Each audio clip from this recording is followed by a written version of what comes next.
Hi friends, welcome to my channel. இன்றைக்கி நம்ம ஆங்கில சொல்லுக்கு நிகரான தமிழ் சொல் பற்றி பார்க்க போகிறோம். வாங்க பார்க்கலாம். இது வரைக்கும் நம்ம போன ஷார்ட்ஸில் இது வரைக்கும் முடிச்சிருந்தோம். ஓகேங்களா? ஸோ கஜோல் அப்படின்ற மறுட்டி செய்தி வரைக்கும் முடிச்சிருந்தோம். இப்போ நம்ம என்ன பண்ண போகிறோம் அப்படின்னா இந்த பேஜ்லேருந்து பார்க்க போகிறோம். வாங்க பார்க்கலாம். கஜோல்மெண்ட் மறுட்டி வசைப்படுத்துதல், கஜோலரி பசப்புதல், கம்ஃபோர் அப்படின்றது இந்த கற்பூரம் இருக்குல்லையே அதை சொல்லுவோம்.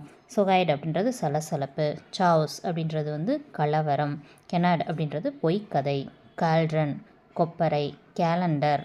ஸோ கேலண்டர் காகிதம் அல்லது துணி மடிக்கும் இயந்திரத்தை சொல்லுவோம். கேம்பிரிக் அப்படின்றது வெள்ளை துணி, கண்டோ அப்படின்றது காண்டம் படலம் அப்படின்னு சொல்லலாம். கார்பெட் கம்பளம், கார்னிவல் அப்படின்னா திருவிழா அல்லது கேளிக்கை. ஸோ நெக்ஸ்ட்டு கேஸ்கேட் அப்படின்றது அருவியை சொல்லுவோம். நெக்ஸ்ட் பார்க்கலாம்.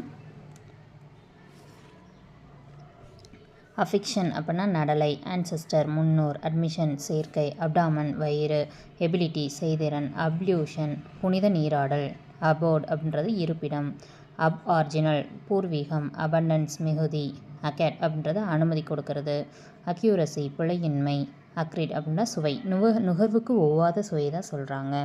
அக்ரோபாட் அப்படின்னா என்ன அப்படின்னா கலை கூத்தாடுறது, ஆன்தம் அப்படின்னா தேவகீதம், அக்செப்ட் அப்படின்னா சம்மதி. ஸோ இந்த பேஜ் வரைக்கும் நம்ம இந்த இதில் முடிச்சிருக்கோம். இதுக்கு அடுத்து இருக்கக்கூடியதை நம்ம நெக்ஸ்ட் இதுலேருந்து பார்க்கலாம். ஓகேங்களா? ஸோ இந்த பிடிஎஃப் நம்மளோட டெலகிராம் சேனலில் அப்லோட் பண்ணியிருக்கேன். டெலகிராம் சேனலில் தமிழ் இலக்கணம்னு இருக்கும். அதை கிளிக் பண்ணி பார்த்துக்கோங்க. தேங்க்ஸ் ஃபார் வாட்சிங்.